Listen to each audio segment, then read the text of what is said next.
Well, good afternoon, everybody. My name is Dan Kirshner. I'm the Executive Director of the Northwest Gas Association. I expect most of you on this webinar know who I am. We're excited to have you join us today for the April edition of the Northwest Gas Association's monthly webinar series.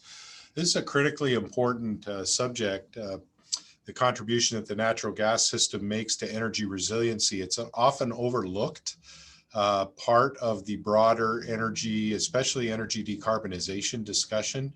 And we're very excited to have Rick Murphy with the Executive Director of the American Gas Foundation and Managing Director of Energy Markets for the American Gas Association here to join here with us to talk about a study recently released by the American Gas Foundation. So I just want to go over a couple of ground rules for y'all before we get started. First of all, okay, there we go. I encourage you to join us next month as well in May for another very important webinar. And that's also coming, in this case, from the American Gas Association, when Gina DeFrancesco will talk to us about the EPA's recently released inventory of greenhouse gas emissions and sinks, demonstrating that the entire value chain, according to the EPA, emissions are 1.0% of total methane produced. And so that's a good news story. And the distribution component of that is less than 0.1%. So good news story, but a lot of good information, and we're looking forward to that webinar as well. So today, we just ask you to make sure you keep muted so that we don't get background noise. Most of you, I think, are our webinar veterans, so you're familiar with that. You know about using the chat function to ask questions. I will be monitoring those questions, that function and those questions. And just as an FYI, Rick, I may interrupt you in mid-talk to ask a question that's come up in the chat, but that's how we're doing it. We are recording this webinar, and that recording will be available later today, probably, but for sure tomorrow on the Northwest Gas Association's YouTube channel.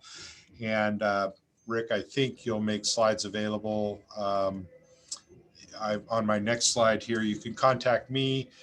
Here's Rick's bio, and make note of his email address there. If you'd like the slides, you can contact Rick directly.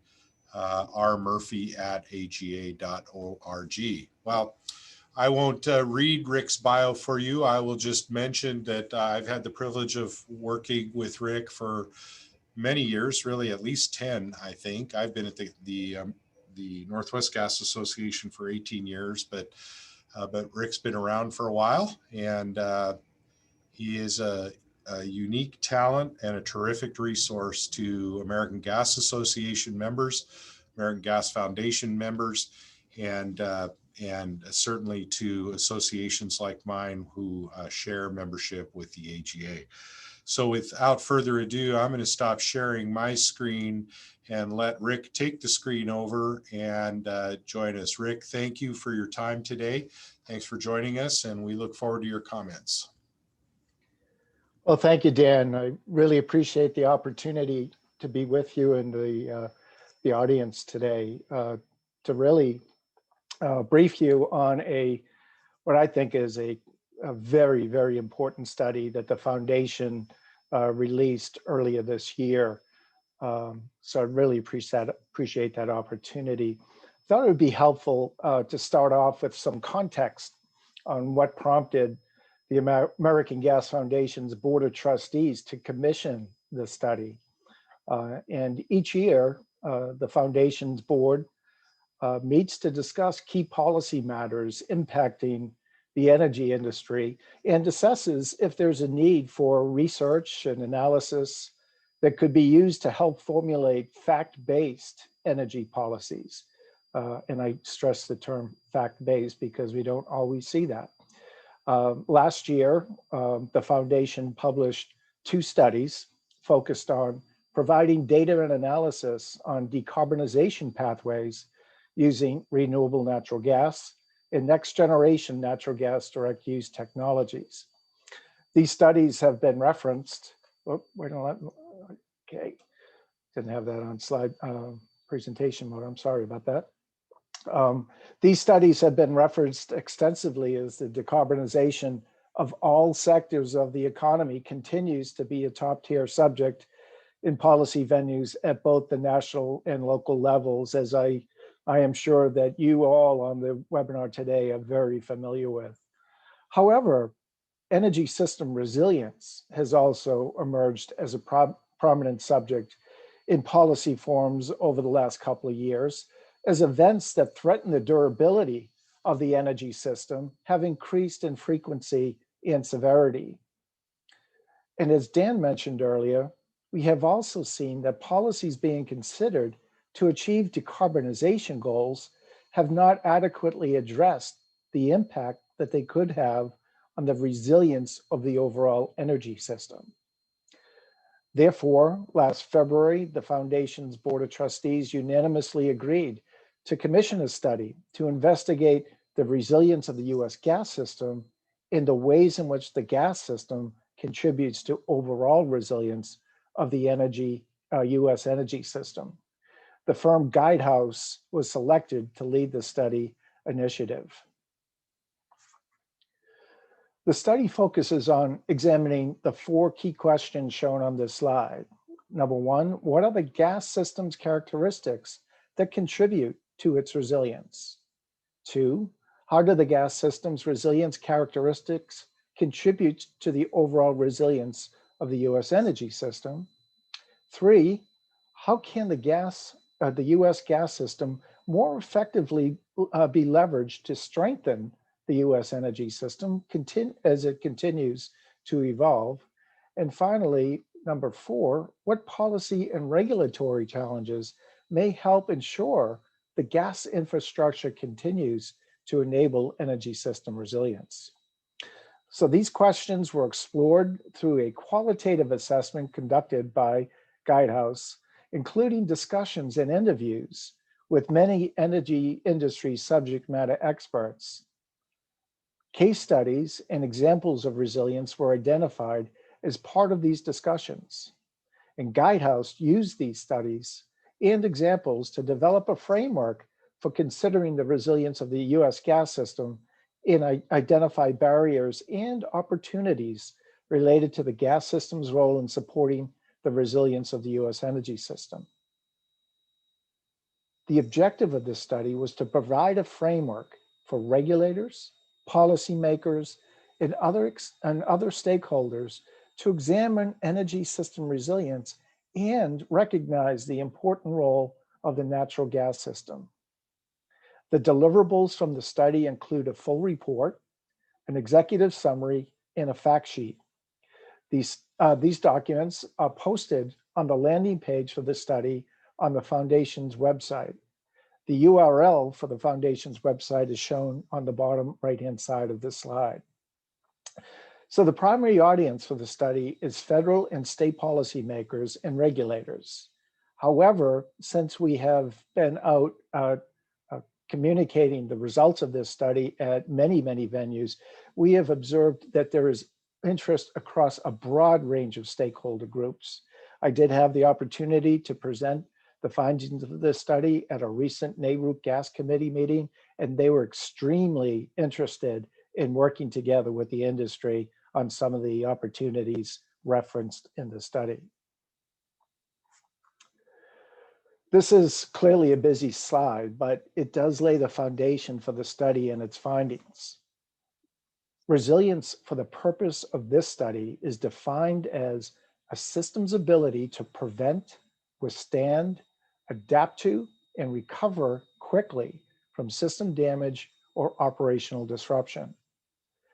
The most common examples of resilience events are extreme weather events of a size and scale to cause significant operational disruption, system damage, and/or devastating societal impacts. For each event, it can be mapped across the 4 phases along the resilience curve. The first is how well the system can prepare for such events, its ability to withstand those events during their occurrence, the ability to recover quickly, and finally, for the system to be able to adapt for future events. Before I leave the slide, I'd like to point out that that resilience and reliability are often referenced in tandem, but there is a critical difference between the terms and their impact on the design and operation of energy systems.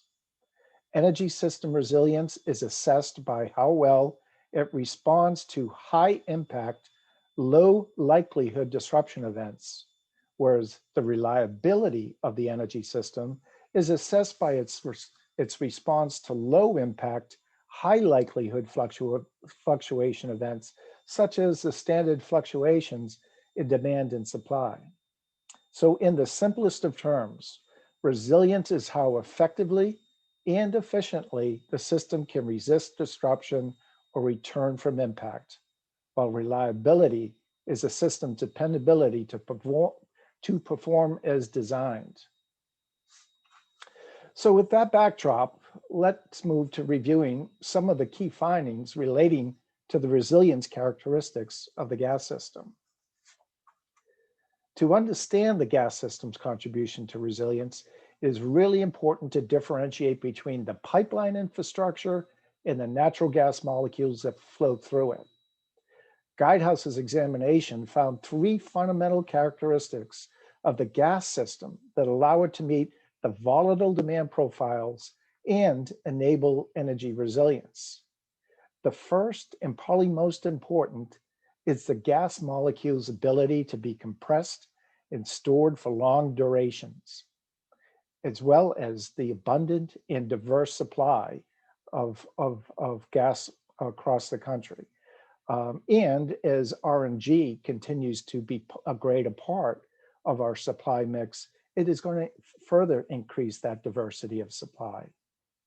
The second characteristic is the physical resilience and the physical infrastructure design of the gas system, the underground infrastructure, the looped and parallel transmission and distribution network, self-reliant gas equipment like compressors, although we're starting to see pressure being placed on gas compression and switching to electric, which would actually have an impact on the resilience characteristics of the system. Also, the ability to have gas used for distributed generation. And as I mentioned previously, the ability to to take advantage of the compressibility of gas and to be able to utilize storage facilities across the country for long duration and seasonal storage. The third characteristic really relates to the work that many of you on the call here today, and that's the operational resilience that the LDCs provide.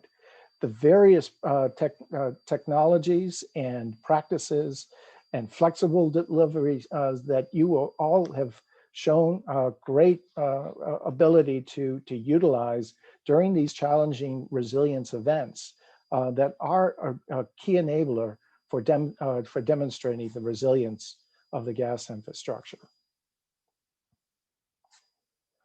The study points out that recent climate events have revealed potential vulnerabilities of the US overall energy system. By the way, this study was completed and released before the February Texas situation that had a tremendous impact on the overall energy system in Texas. We'll talk a little bit more about that later. But when faced with the impact of such resilience events, the gas system has demonstrated its ability to utilize its diversity of assets and make the positive difference and continue to be able to serve its core customers during those periods of time. What's a really important component of this study, in my opinion, is the case studies that illustrate how the resilience assets that are part of the gas system have been used to serve core customers during these high stress periods. This slide provides an overview of each of the case studies reflected under the gas system resiliency. We don't have time to go through a lot of the details on these case studies today, but I'll just summarize a couple of them. The first is relating to the 2019 polar vortex that hit the Midwest. So looking at Centerpoint in Minnesota, Centerpoint was used a diverse set of mix of gas resilience assets, upstream pipeline storage, LNG, propane storage, flexible non-pipeline assets to meet record demand during this extreme cold temperatures across the Midwest. Moving down into Illinois, we found an example of where Peoples Gas in Chicago, as well as Nicor and North Shore Gas, were able to utilize all of their resources to address the significant weather event. And to give you a comparison as to how the energy that was delivered by these three LDCs compared to the amount of energy that was delivered by the electric utility serving that same territory, it was about 3.5 times the amount of energy that those three LDCs delivered that was ever delivered by the electric utility serving that area. The third case study relates to the 2020 Hurricane Isaias. And when this hit landfall in North Carolina and moved north, it affected many, many homes along the way. In New Jersey, approximately 1 million New Jersey homes and businesses lost their electric service. And going back several years prior, Superstorm Sandy actually created a large market for natural gas standby generators that were installed over the last several years. And New Jersey Natural Gas, during this period of time in August, for a peak demand in August, increased by, for a single day, increased by 60%. And that was attributable to the fact that all of the customers that lost electric service turned to their natural gas standby generators to actually have service to their home. But it did have a significant impact on the demand for natural gas, even in the August period. And because of that increased demand, New Jersey Natural Gas was able to deploy a lot of the same types of services that other LDCs have demonstrated their ability to do. Their compressibility and on-system storage were some of the resources that they tapped into and were able to provide not only the service to their core customers, but the service to those customers that had invested in natural gas standby generators. Rick, let me interrupt for just a moment here, just to remind our listeners and viewers, if you do have questions for Rick, please enter them into the chat function, and I'll interrupt Rick and ask him the questions. So thank you. Yeah, and I would welcome that, Dan. I would appreciate more dialogue. Okay, so now that we've kind of laid the foundation for the characteristics that demonstrate the resilience of the overall gas system, let's now move to talk about how the gas system contributes to the resilience of the overall energy system. Hey, Rick, maybe I'll ask this. I'm a little slow on the uptake. Sorry. Back on your case studies and your comment about New Jersey Natural Gas, were they able to anticipate that demand? Had they paid attention in the market since Hurricane Sandy that gosh, there's a lot of natural gas backup generators being bought, and we ought to be thinking about that, how we accommodate that so what was the kind of, that's an amazing story right there. Yeah, very good question, Dan. All of these case studies, we had the opportunity between Guidehouse, our project team at the foundation, to work with individuals at each of these companies to build out these case studies. the people that we worked with at New Jersey Natural Gas, they knew that there was a significant influx of these natural gas standby generators that came onto their system. But I don't think they were aware of how many actually came on, and they weren't surprised by the increase in demand, but a 60% increase was a little bit surprising to them. Going back to the adaptation phase of system resilience and planning for system resilience, I'm sure that because of this experience, that they're going to be building out a more robust database of where these standby generators are connected to the system. Obviously, this was in August. If it was in January, it may have been a more challenging situation for them, as not only would they be able to serve the natural gas generators that are quite honestly providing electricity now for the space heating equipment that requires electrical components, but also the incremental demand associated with the heating load. So I'm sure that they're taking advantage of this learning opportunity and further building in resilience options into their system. But thanks for that question. Okay, let's take a little bit of a look between the gas system now and the electric system. And we talked about the changes in the electric system driven by the cost and availability of new technologies, primarily renewable sources of electricity, and the increasing political and social pressure to decarbonize. Our nation's system is truly going through a transformation. And this transformation has brought to light an issue of energy system resilience related to the growing interdependency of the gas and electric system.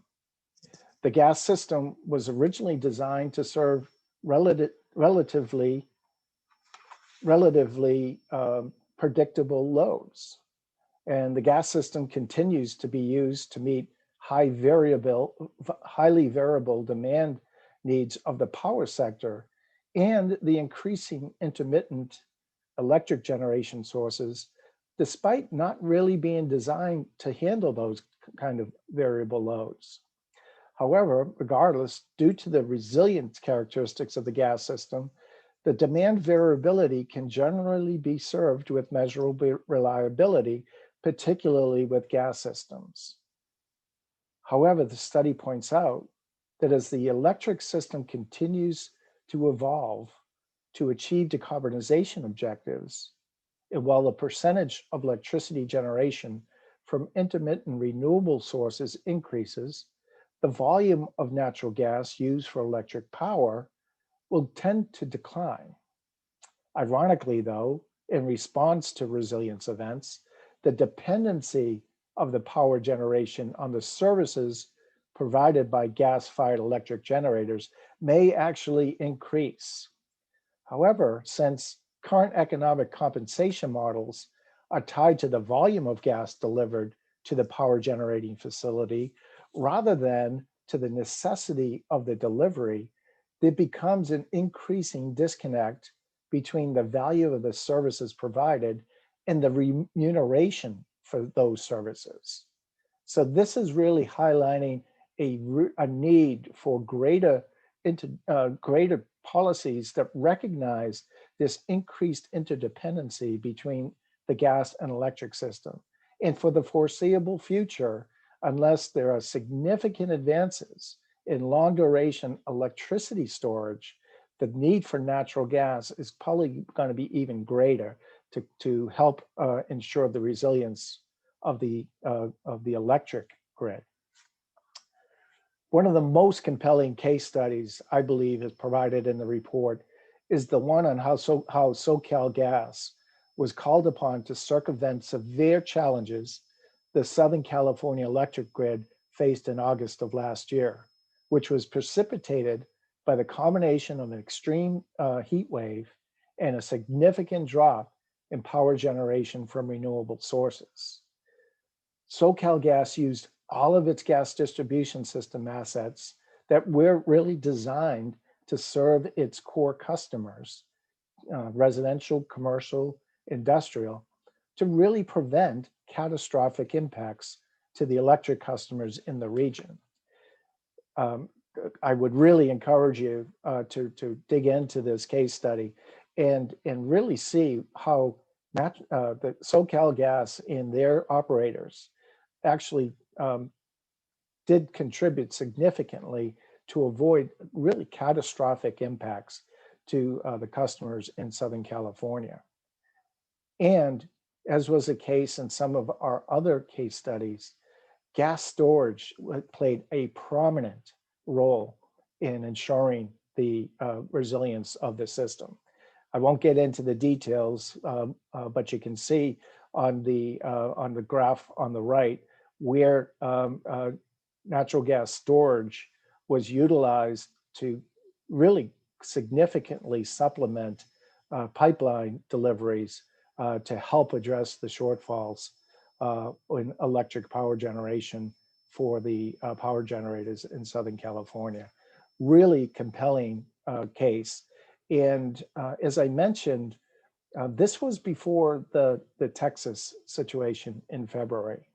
And AGA is doing a lot of work digging into the data and the facts on what happened in Texas. But at the highest level, we saw a 2-day demand record hit in the Texas region for natural gas. And that was attributable to not only just what was happening with the residential, commercial, industrial customers and the increase in demand because of the extreme cold weather they were facing, but also a significant increase in the amount of gas going to power generation. Now that's a little interesting because there are a lot of customers that were without electric service in Texas during this period of time. And a lot of those customers were not able to use their gas heating systems that were reliant on electric components to operate. So many of those customers that were without power were not able to utilize gas, at least for their space heating needs. Nonetheless, we still saw significant increases in demand for the residential, commercial, and industrial sectors during that period of time, primarily driven by the heating requirements.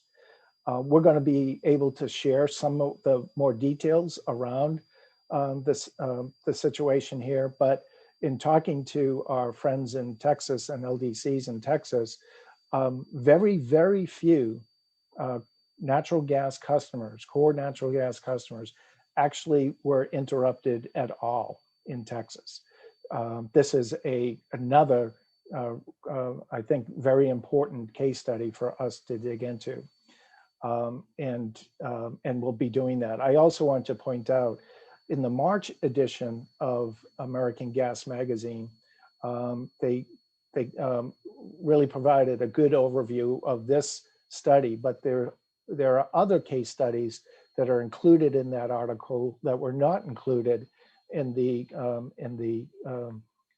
foundation study. So we're gathering a lot of data here to really demonstrate how important a role the gas system provides to not only their core customers, but to their to the electric grid, and that's only going to continue. So let's shift gears a little bit here and talk about what the study found as far as what we need to be thinking about as an industry. What do we need to be thinking about as far as working across electric and gas, and policymakers and regulators to ensure that we can continue to provide resilience to our customers and the energy system in general. So looking into the future, the study demonstrates the resilience of the current energy system is largely dependent on the gas system's ability to quickly respond to events and leverage its long duration storage resources to meet peak and seasonal demand. Ensuring future energy system resilience will require a careful assessment and recognition of the contributions provided by the gas system. This transformation has brought to light an issue, as I mentioned earlier, about energy system resilience related to the growing interdependency of the gas and electric systems. The current model for maintaining the resilience of our energy system was built on a legacy view of how the energy system used to operate and not necessarily conducive for the evolving application of the energy system. The increasing frequency and intensity of climate events combined with the transformation of the energy system that is increasingly powered by intermittent renewable sources establishes a need for a new approach for enabling resilience investments of the energy system. Resilience cannot be overlooked or jeopardized in the pursuit to achieve decarbonization goals. Utilities, system operators, regulators, and policies must recognize the resilience will most effectively be achieved through a diverse set of integrated assets, at least for the foreseeable future. And policies must focus on optimizing the characteristics of both the gas and electric systems. Ensuring future energy system resilience will require a careful assessment and recognition of the contributions provided by the gas system.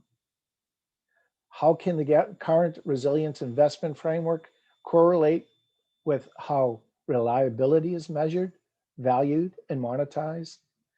We have regulatory support for reliability investments. However, we don't have the regulatory framework for resilience investments, nor the appropriate recovery mechanisms. So what we need to do is to eliminate the red X's that appear on the right-hand side of the slide here. Note that the reliability framework is there, and we don't necessarily need to reinvent the wheel here to address the resilience investment needs. Clearly, achieving this is easier said than done. It'll require a realignment of the valuation and cost recovery mechanisms that currently define the development of the US energy system. That's to say, the energy system resilience must be defined as a measurable and observable set of metrics, similar to how reliability is considered in investment decisions. Secondly, resilience solutions must be developed considering all possible energy options and across utility jurisdictions, requiring electric, gas, dual fuel utilities to work together to determine optimal solutions. And finally, methodologies need to be built to value resilience such that it can be integrated into a standard cost benefit analysis that regulators can use. Dan, I'll conclude there and see if there are any further questions from the audience. We don't have any yet, Rick, but I'll ask the audience right now to go ahead and type your questions into the chat function. Rick, could you go up one slide, please, to prior to this one? Do you have examples of resilience solutions that that different utilities working across jurisdictions and fuels can? Do you have an example or two of what that might look like? No, we don't, Dan, and that was a gap that was identified through this study. There are examples, not necessarily case studies, but there are examples of how I believe it was Northwest Natural actually worked with an electric provider in their region to actually develop, I'm not sure if it was underground storage or LNG facility, and maybe some of the folks from Northwest Natural who may be on the call today may know. But it was, in my view, it was really a a situation where they were looking to work together to enhance the resilience of the electric grid and to be able to utilize Northwest Natural's system and new assets to actually provide resilience. Unfortunately, the framework doesn't exist for being able to recover that through a resilience process for recognizing the value there. So what we have determined out of this study, Dan, is that we are contemplating a study this year that will actually look at how do we develop new regulatory frameworks and engaging the regulators in the process, who seem to be very interested in wanting to be able to have the type of mechanisms in place that can value and recognize resilience investments. It doesn't exist today, and we're going to be looking at examples of regulatory frameworks that can be implemented to help it advance and ensure future resilience. I do have a question here. Did the study consider cyber events? It was originally intended to be part of the scope of work, Dan, but there wasn't a lot of data, particularly on the gas system, that we could really accentuate and introduce into the study. So there is a section that talks about cybersecurity, but there's not an awful lot of findings related to that because of the limited sample size and data sources. Well, there's another question here, really, I think more for the Gas Association, the Northwest Gas Association, but I'll ask you, Rick, too. What role looks best for my association and yours to play as we strive toward gas electric working together for the new solutions and methodologies? I think from my perspective, and I'm interested in yours too, Rick, I could, the Texas incident wasn't a surprise. It wasn't a one-off. 10 years ago, they had a similar incident, right? And it actually kicked off a FERC proceeding 12-12-00, I think was the proceeding number, Yeah. talking about gas electric interdependencies, and several people on this call were involved in some of those meetings. And there remained, I think, there's, I still see it today, by the way, but there is a belief among the electric providers that that the gas markets need to be more aligned with electric markets. And I have some thoughts about that, but I think the role that I can play and have played in the past is to continue creating opportunities for conversation between the industries, or between the electric and natural gas providers. And I think the most valuable contributors in that are really the dual fuel utilities, who manage both fuels, basically. So I just am curious. I know, Rick, you've had lots of conversations, and the American Gas Association, like the Northwest Gas Association, is increasingly made up of dual fuel utilities. And so any thoughts in that regard? What's a good role for the associations to play in this regard? Yeah, I think this this study, which again was driven by our board of trustees, which are made up of many of the LDCs across the country that also have both gas and electric. So I believe this issue has risen to the C-suites of both gas and electric utilities. That even before the Texas situation. I think the Texas situation is going to shine a very large spotlight on this issue. And quite honestly, I think it gives us the opportunity to engage not only just across gas and electric utilities, but actually working more closely together with our regulators to find solutions to ensure that we have and can build a future and resilient energy system. And as you pointed out, Dan, a key component of that is to ensure that the gas system is going to be around to be able to provide the value that they have been providing for energy system resilience. And we know the importance of being able to address climate change and to do that through reducing emissions and to decarbonize all sectors of the economy. But we can't be looking to do that through a singular approach of just electrifying everything. And resiliency needs to be more pronounced in those policy discussions that it certainly is right now.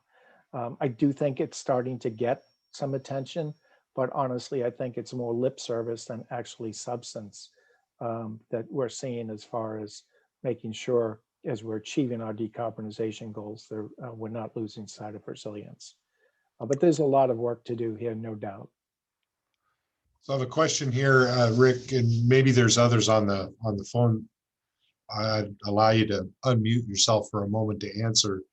Have any natural gas LDCs begun looking at providing backup generator programs in new building construction to create resiliency? So Ted, I think what you're referring to is backup generators hooked up to gas so that when there's a power outage, a new building, commercial building or otherwise, would retain power for essential services. Can you come off mute and just clarify your question there? Yeah, it's, I mean, I know some commercials, I don't know about the LDC doing anything about it. Obviously, some commercial customers are, but I was thinking more about our residential markets as well, too.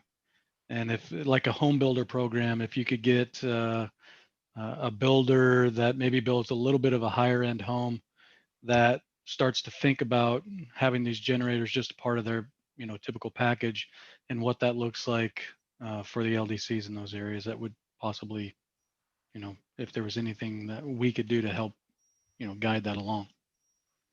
Rick, any in your experience, any of that, you seeing any of that across the country?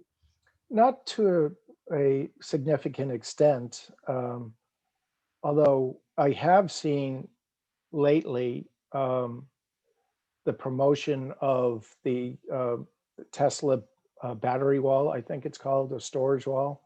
And just recently, someone told me actually today that there's been some new technologies that I think VW has developed for electric batteries that are going to increase the size of the battery and the longevity of the battery by 50%. So I've seen promotions that are taking place, particularly in new construction, to have these battery walls put in for power outages. But I'm not sure whether they're going to be sufficient to be able to run the electrical components of gas furnaces, for instance. However, we are, GTI, I know, and DOE and Oak Ridge National Labs have a couple of products under development right now for self-powered gas furnaces that would be able to operate during electric power outages. That's intriguing. We'll see how that development goes. I know that there's a Canadian company that is doing a lot of work in this space as well. Yeah, I could be wrong, and if I'm wrong, I hope somebody will correct me, but not long ago, like in the last handful of months or so, I looked up what it would cost me to put a Tesla Powerwall in my home. And it was something like, they told me I would need 2 of them. I don't have that big a home. It's a pretty normal size home, really, 2,700 square feet with a gas furnace and a gas water heater. And, they told me, I think they told me I'd need two of them, and they were like $19,000 each. Oh, boy. You could buy a lot of backup generators Yeah. for, even if I'm wrong and it was $19,000 for two of them, you can still buy a lot of backup generators for that, hook it up. Anyway, I don't mean to put a kibosh. I think Powerwall and all those things are great technologies, and they will come down in cost. And again, yeah, plus the gas to run them. Any other questions? We'll give it just a minute longer to give folks a chance to type in a question. Rick, I want to thank you again while I'm waiting to see if there's any other questions. This is great information. Should people communicate with you directly if they'd like a copy of the slide deck? Are you willing to share the slide deck, I guess? Oh, absolutely. Okay. Yes, I would welcome it. I've already got one request for it, which I'll forward on to you. And then I just do want to remind folks of our upcoming webinar in May, featuring Gina DeFrancesco of the American Gas Association, talking about the EPA inventory of greenhouse gas emissions and sinks. Really important in the context of when you hear about how bad gas is compared to coal, in policy circles anyway. The EPA says that's not the case, and we've got a great expert to help walk through what the EPA's inventory is exactly saying. So with that, it looks like we don't have any additional questions. So Rick, I'll just one more time thank you for your time today, and we will close off our webinar. And Thank you for the opportunity, Dan. Really appreciate it. Absolutely, Rick. We will wish you all a good day. Thank you all.